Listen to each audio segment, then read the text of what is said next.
Hello everyone, I'm the writer, and I'm back with another review video. It has been a while, but I'm back. Just like with WandaVision, I'll be breaking this into 4 parts: writing, style, the ending, and what's to come.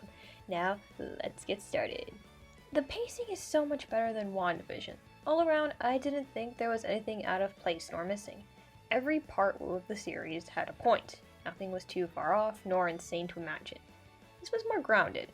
I actually liked how Bucky and Sam went from enemies to best of friends. This show does a great job of showing their friendship and how strong they are. Not to mention, Zemo got the last laugh and followed through on his motives. He ended the super soldier program again. He's so chaotic in this one and I love it.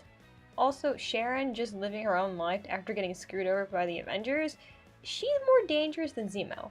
She'll bring down the government now, I'm calling it. We did see Ao appear and wanted to capture Zemo for the murder of their king, which is understandable. I was very surprised they touched on Bucky's time in Wakanda. I like that. It shows he has a connection to them still. He's even called the White Wolf.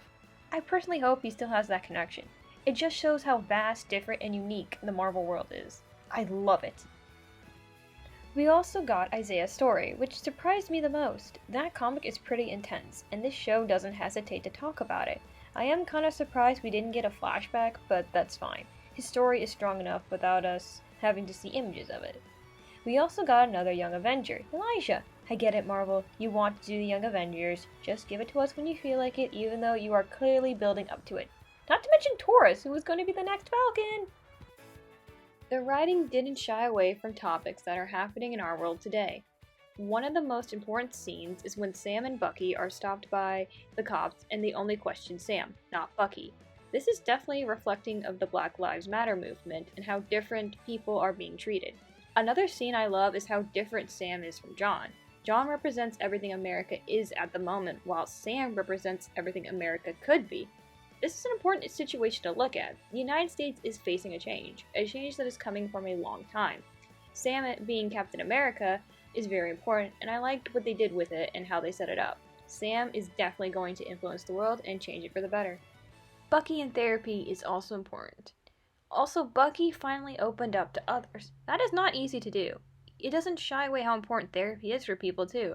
Bucky goes through the steps too. He tries to be better and find what he needs in life. He does find it too. By working with Sam and helping others, he is able to find out what he needs to do in life. I love his dynamic with Sam the most. It is strong and shows how far they've come together. I really like how Sam included him in his family. He's a friend and a better person now.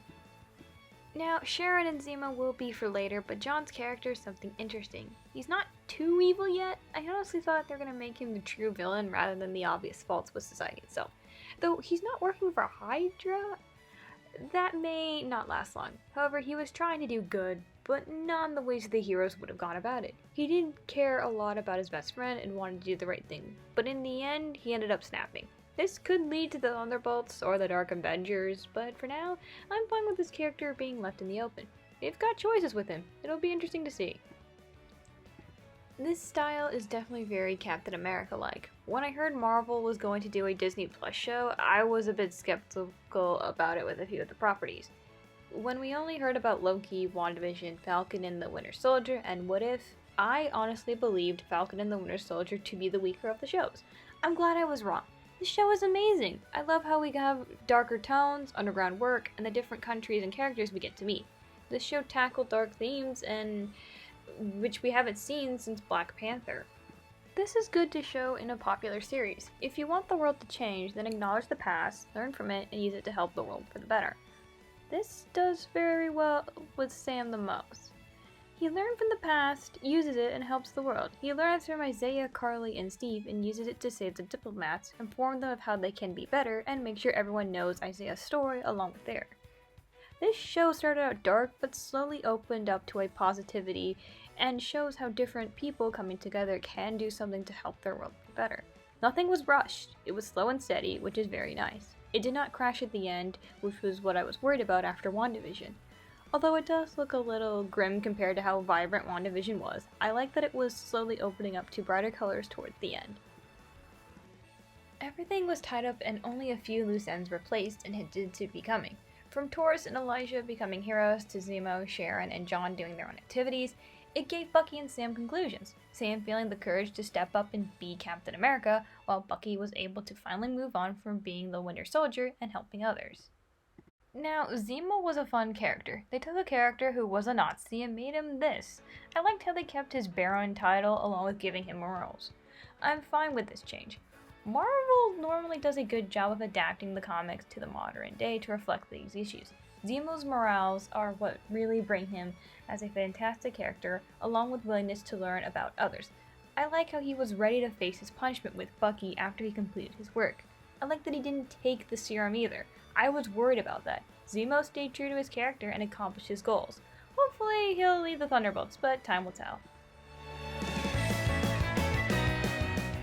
As for Sharon, I understand why she turned out the way she did. The guy she loved leaves her for her aunt and gets screwed over by the government. Yeah, I don't blame her for being the head of a smuggling ring and a criminal empire. Also, yeah, she did get a pardon, but the damage is done. She's been hurt and she's ready to get her revenge and money.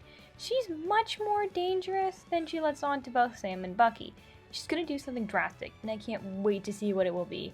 She is the wild card. Again, she will bring down the government. I'm calling it right now. Well, Captain America 4 is in the works now. Only Marvel knows when they will release it. We do have a list of other movies coming, but I think for now we won't be seeing Sam and Bucky until then. Unless something else happens, which is fine. Bucky could get a cameo in Black Panther 2, but that's about it. However, we do have What If, so maybe we'll see them then. Until then, it looks like we have to wait for them. 5 out of 5. This series was strong till the end, and didn't shy away from anything. Everything had a good conclusion, and there was enough info where we can speculate, and there is a chance for these characters to return and influence the story. These characters had such a strong arc and influence on everyone. I can't wait to see where they will take the story and how the world will become something much better than it could possibly be. Well, that's all the time for this video. Thank you for watching, be sure to subscribe, and have a wonderful day. Bye!